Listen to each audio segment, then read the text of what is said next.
लोकतंत्र का ये पर्व है और लोकतंत्र के इस पर्व को लेकर उत्साह मतदाताओं में वो कुछ इस अंदाज में कतारों के जरिए देखने के लिए मिल रहा है। और ये आप देख रहे हैं राउत परिवार वोट डालने के लिए पहुंचा है। संजय राउत यहां पर नजर आ रहे हैं, वोट डालने के लिए पहुंचे हैं अपने परिवार के साथ। तमाम खासो आम जो हैं वो वोट डालने के लिए पहुंच रहे हैं। इसी कड़ी में पवार परिवार हमने आपको दिखाया, सुप्रिया सुले से लेकर शरद पवार से लेकर अजीत पवार तक सब वोट डालते हुए नजर आए। और अब ये राउत परिवार आप देख रहे हैं, संजय राउत वोट डालने के लिए पहुंचे। उनके भाई हैं सुनील राउत, विक्रोली से एक बार फिर चुनाव मैदान में किस्मत आजमा रहे हैं। परिवार के अन्य सदस्य यहाँ पर वोट डालने के लिए पहुंचे हुए हैं। तो एक एक करके सभी जो वीवीआईपीज हैं वो वोट डालने के लिए पहुंच रहे हैं। लोगों से अपील यही की जा रही है कि आप भी जल्दी से जल्दी और ज्यादा से ज्यादा संख्या में अपने घरों से बाहर निकलिए, वोट जरूर डालिए। पहले मतदान फिर जलपान, ये संदेश बहुत से लोग देते हुए नजर आए। और उसमें सबसे महत्वपूर्ण तस्वीर आज जो सबसे पहले देखने के लिए मिली, जैसे ही सुबह के 7 बजे वोट डालने संघ प्रमुख मोहन भागवत पहुंच गए थे नागपुर में, पौने 7 बजे के आसपास ही उनकी तस्वीर पोलिंग बूथ से हमारे सामने आ गई थी। इंतजार कर रहे थे कि मतदान की प्रक्रिया शुरू हो और वो वोट डालें। और उसके बाद एक के बाद एक ये तस्वीरें फिलहाल संजय राउत का परिवार आप देख रहे हैं। संजय राउत अपने परिवार के साथ वोट डालने के लिए पहुंचे हैं। और इस वक्त मेरे साथ स्टूडियो में खास मेहमान वरिष्ठ पत्रकार आदेश रावल मौजूद हैं। बहुत स्वागत आदेश आपका। महाराष्ट्र विधानसभा चुनाव और इस चुनाव को आप किस तरीके से देख रहे हैं? 24 लोकसभा चुनाव जो महाराष्ट्र में तस्वीर दिखी, उसी के एक एक्सटेंशन के तौर पर, या इस बार मामला बिल्कुल अलग, पूरा पलटा हुआ? नहीं रोमाना, दोनों में अंतर है।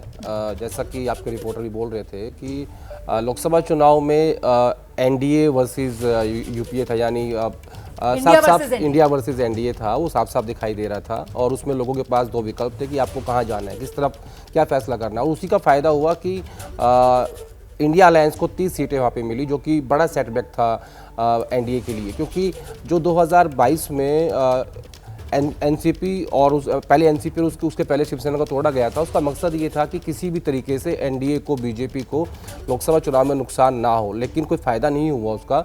हालांकि आपने शिवसेना को तोड़ के शिंदे साहब को मुख्यमंत्री बनाया, उसके बाद एनसीपी का आपने तोड़ा, लेकिन फाइनली इंडिया अलायंस को बहुत फ़ायदा हो गया और उनको 30 सीटें वहाँ पर आई।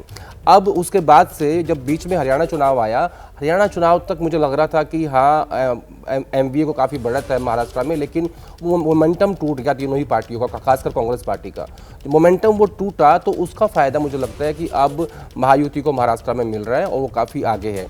अभी ऐसा दिखाई दे रहा है एज ऑफ नाउ।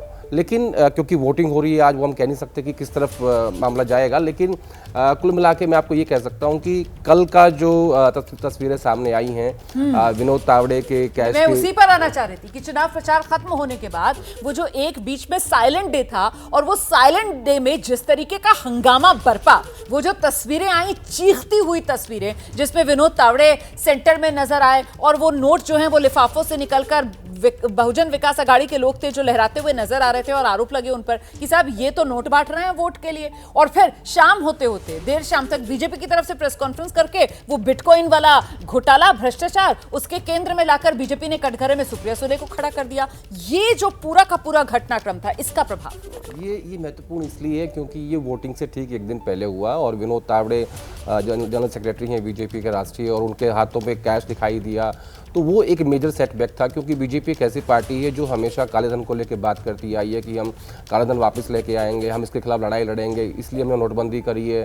तो उस लिहाज से अगर आप देखेंगे तो बीजेपी कहीं ना कहीं कल के उस विजुअल्स के बाद बैकफुट पे आ गई थी। लेकिन शाम होते होते जब वो ऑडियो सामने आया जिसमें सुप्रिया सुले का जिक्र है, नाना पटोले की बात उसमें हो रही है, लेकिन हम ऑडियो में और विजुअल्स में जब कंपैरिजन करेंगे तो आपको साफ दिखाई देगा कि वहाँ आपके सामने जनरल सेक्रेटरी हैं बैठे हुए हैं और उनमें वहाँ पे कैश भी दिखाई दे रहा है। लेकिन ऑडियो की जांच होगी तब तक समझ में आएगा। लेकिन बीजेपी ने तुरंत एक नैरेटिव दिया कि नहीं देखिए ये इस तरह भी करप्शन है।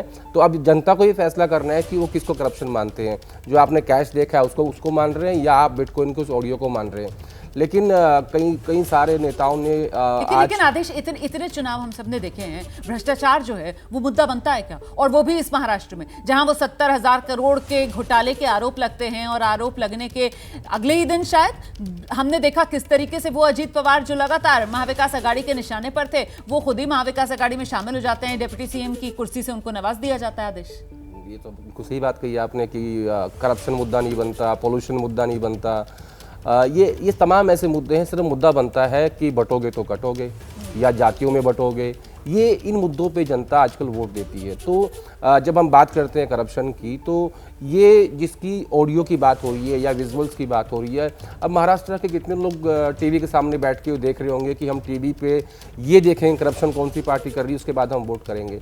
ये एक बड़ा सवाल है। तो मुझे ऐसा लगता है कि करप्शन का जो इशू है वो इतना ज़्यादा जनता के बीच में वोटर कोई तय नहीं कर पाता कि हाँ हम करप्शन को देख के ही वोट देंगे, क्योंकि इतने ज़्यादा कैंडिडेट्स हैं, लगभग 10 कैंडिडेट हैं एक विधानसभा के अंदर आज की डेट में, क्योंकि 3 महायुति के, 3 एनडीए के, प्रकाश अंबेडकर, ओवैसी, राज ठाकरे, निर्दलीय, तो 10 कैंडिडेट्स में एक तो अपने आप में वो कंफ्यूज है। लेकिन ये बात आपने सही कही, करप्शन के मुद्दे पे हिंदुस्तान की जनता वोट नहीं देती। वो एक दौर आया था 2012-13 में जब करप्शन का इशू आया, अन्ना आंदोलन चला। उसके बाद 2014 में लोगों ने कांग्रेस को घर बैठा दिया और मोदी जी आए, और उसमें बहुत बड़ा मुद्दा था ब्लैक मनी का कि हम ब्लैक मनी वापस लेके आएंगे, उसको हटाएंगे, और शायद इसीलिए उसी का आधार बनाते हुए आपने नोटबंदी करी।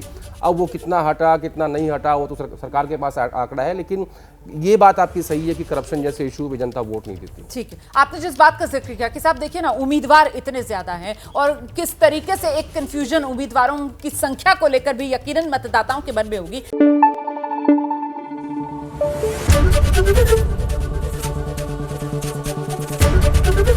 एबीपी न्यूज आपको रखे आगे।